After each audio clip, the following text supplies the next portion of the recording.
বেঁচে যাওয়া ভাত দিয়ে এমন একটি রেসিপি করে দেখাবো যা ছোট থেকে বড় সবাই কিন্তু খুব মজা করে খাবে, খেতে হবে দুর্দান্ত। নমস্কার বন্ধুরা, আমরা চ্যানেল কুকিং চ্যানেলে সবাইকে স্বাগত জানিয়ে আবারও চলে এসেছি। তো যে সকল বন্ধুরা আমার চ্যানেলে নতুন হয়ে এসেছেন যারা প্লিজ চ্যানেলটি সাবস্ক্রাইব করে আমার পাশে থাকবেন, আর যারা ফেসবুক থেকে দেখছেন তারা পেজটাকে ফলো করে রাখবেন। তো স্কিপ না করে পুরো ভিডিওটি দেখার অনুরোধ রইল। তো চলুন লাইক দিয়ে ভিডিওটি দেখা শুরু করবেন, ভিডিওটি শেয়ার করি। তো আজকে বেঁচে যাওয়া ভাত দিয়ে কিন্তু দারুণ একটি রেসিপি করে দেখাবো। সবার প্রথমে আমি আলু কেটে নেব। তো এখানে আমি একটা আলু নিয়েছি, আপনারা চাইলে কিন্তু বাড়িয়ে কমিয়ে নিয়ে নিতে পারেন। তো আলুর খোসাটাকে আমি ছিলে নিচ্ছি। একটা গ্রেটার নিয়েছি, গ্রেটারটা দিয়ে একটু করে এইভাবে মিহি মিহি করে নেব।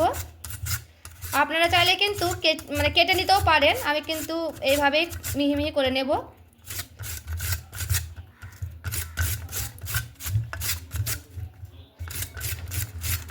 একেবারে দেখে মনে হচ্ছে যে আমি কিন্তু বটি দিয়ে বা ছুরি দিয়ে কেটেছি। দেখুন কি সুন্দর কিন্তু হয়ে গেছে। তো আমার কিন্তু এটাই লাগবে। তো আমি জল দিয়ে ধুয়ে নেব আগে।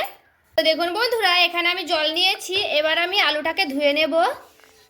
তো আমি কিন্তু আলুটাকে 2 থেকে 3 বার ধুয়ে নিচ্ছি, তারপরে আবারও ফিরে আসছি।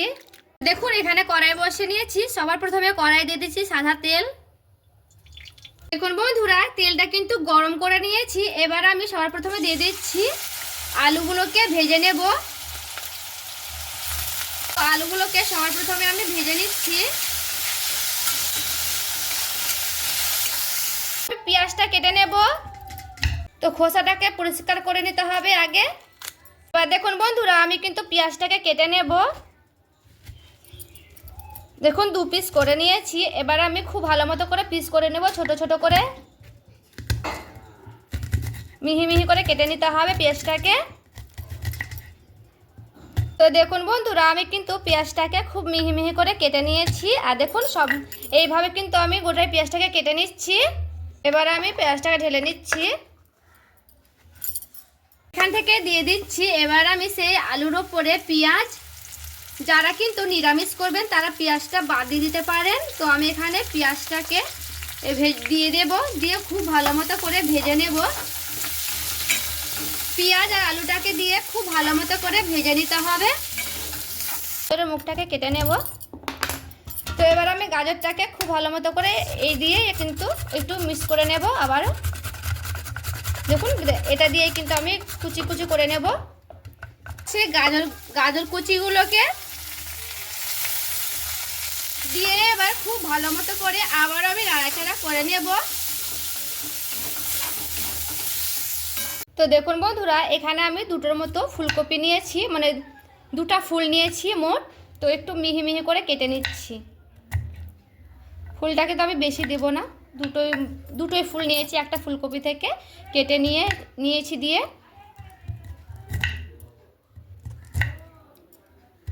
তো দেখুন এইভাবে ছোট ছোট করে পিস করে নিয়েছি।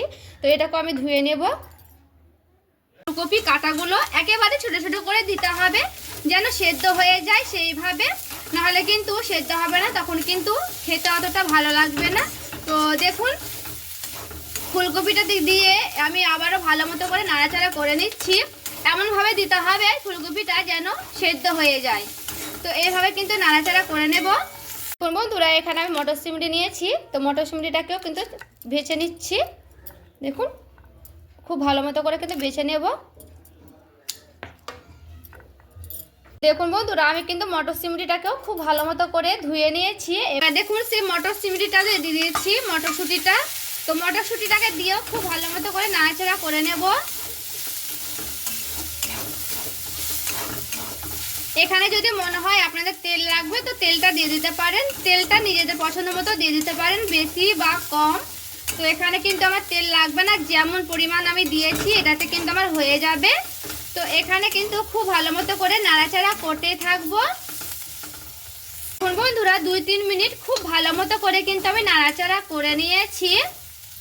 সবার প্রথমে দিয়ে দিচ্ছি এখানে লবণ, পরিমাণ মতো লবণটা আমি দিয়ে দেব হলুদের গুঁড়া। খুব ভালো মতো করে নাড়াচাড়া করে নিচ্ছি। বন্ধুরা একটু ঢাকা দিয়ে দিব, যেহেতু ফুলকপিগুলোকে হালকা সেদ্ধ করতে হবে তার জন্য ঢাকা দিয়ে একটু নাড়াচাড়া করে নেব। দেখুন এবার আমি ঢাকনাটাকে উঠিয়ে দেখব। তো ঢাকনাটাকে উঠিয়ে খুব ভালো মতো করে নাড়াচাড়া করে নিচ্ছি। আর এখানে দেখুন ফুলকপিটা কিন্তু সেদ্ধ হয়ে গেছে। এখানে কিন্তু আমি 5 মিনিটের মতো ঢাকা দিয়ে হালকা করে নাড়াচাড়া করে নিয়েছিলাম বন্ধুরা, যেন ফুলকপিটা ভালো করে সেদ্ধ হয়ে যায়। সেদ্ধ না হলে খেতে ভালো লাগবে না। তো দেখুন ফুলকপিটা কিন্তু সেদ্ধ হয়ে গেছে, দেখে বুঝতেই পারছেন। দেখুন দুটো লঙ্কা নিয়েছি, সে লঙ্কা দুটোকে আমি কেটে নিচ্ছি। খুব মিহি করে কাটবো না, এইভাবে পিস করে নেব, 2 পিস করে। দেখুন যেহেতু ঝাল লাগবে, বাচ্চারা তো খাবে, তার জন্য কিন্তু লঙ্কাটাকে আমি একেবারে মিহি করে দিলাম না, এইভাবে দিয়ে দেব। যার ঝাল খেতে ভালো লাগবে তারা কিন্তু ভেঙে খেয়ে নেবে। সেই লঙ্কা চিরাটা আমি দিয়ে দেব, দিয়ে খুব ভালো মতো করে নাড়াচাড়া করে নেব।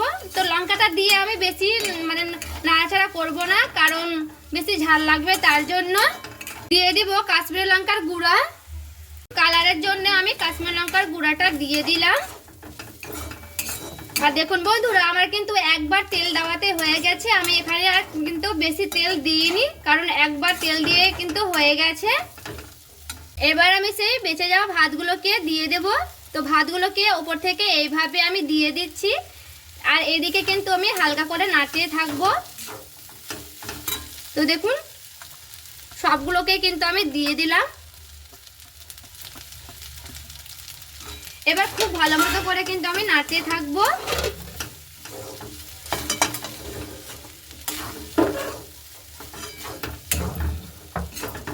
এখন ভাতটাকে দিয়ে আমি খুব ভালো মতো করে 2-3 মিনিট নাড়াচাড়া করে নেব।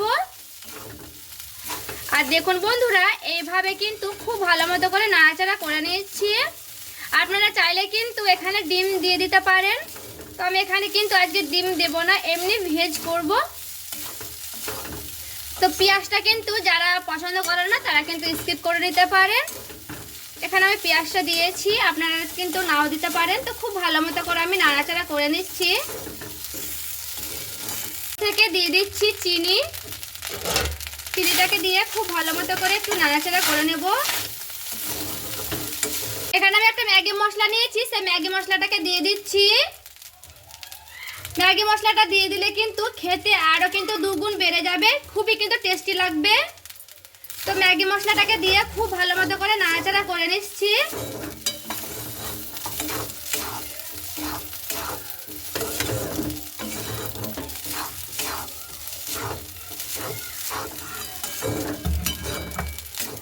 ভাজা মশলা দিয়ে দিচ্ছি। এখানে ভাজা মশলা করেটা কিন্তু আমি করে রেখেছিলাম। দিয়েছি ধনে আর দিয়েছি জিরে, দিয়ে খুব ভালো মতো করে ভেজে নিয়েছি, দিয়ে কিন্তু গুঁড়ো করে নিয়েছি। তো এখানে কিন্তু আমার খুব ভালো মতো করে হয়ে গেছে। এবার কিন্তু আমি নামিয়ে নেব। আমি ধনে পাতাটাকে কুচি কুচি করে কেটে নেব। তো একেবারে কিন্তু মিহি মিহি করে কেটে নেব ধনে পাতাটাকে। এখন বন্ধুরা আমি কিন্তু ভাজা ভাতটাকে নামিয়ে নিয়েছি। আর এখানে দেখুন ধনেপাতা কুচনো নিয়েছি। তো কাঁচা ধনেপাতা এইভাবে আমি একটু সার্ভ করার জন্য নিয়ে নিচ্ছি, দেখতে সৌন্দর্য লাগবে তার জন্য। তো আপনারা কিন্তু ভাজার সময় দিয়ে দিতে পারেন, তখনও দিলে হবে। আর আমি কিন্তু এইভাবেই অল্প করে দিয়ে দিচ্ছি দেখতে সৌন্দর্যের জন্য। দেখুন বন্ধুরা দেখতে কতটা লোভনীয় হয়েছে, একবার এইভাবে বাড়িতে অবশ্যই ট্রাই করে দেখতে পারেন। বেঁচে যাওয়া ভাত খেতেও হয় দুর্দান্ত। এখানে কিন্তু ডিম দিয়েও করতে পারেন, তো আমি কিন্তু আজকে ডিম দিইনি। আমার আজকের এই রেসিপিটি কেমন লেগেছে আপনাদের অবশ্যই কমেন্ট করে জানাতে ভুলবেন না। ভালো লেগে থাকলে অবশ্যই একটা লাইক করে দিবেন, চ্যানেলটাকে সাবস্ক্রাইব করে আমার পাশে থেকে যাবেন। তো দেখা হচ্ছে আরও একটি রেসিপির সঙ্গে। সবাই ভালো থাকবেন, সুস্থ থাকবেন।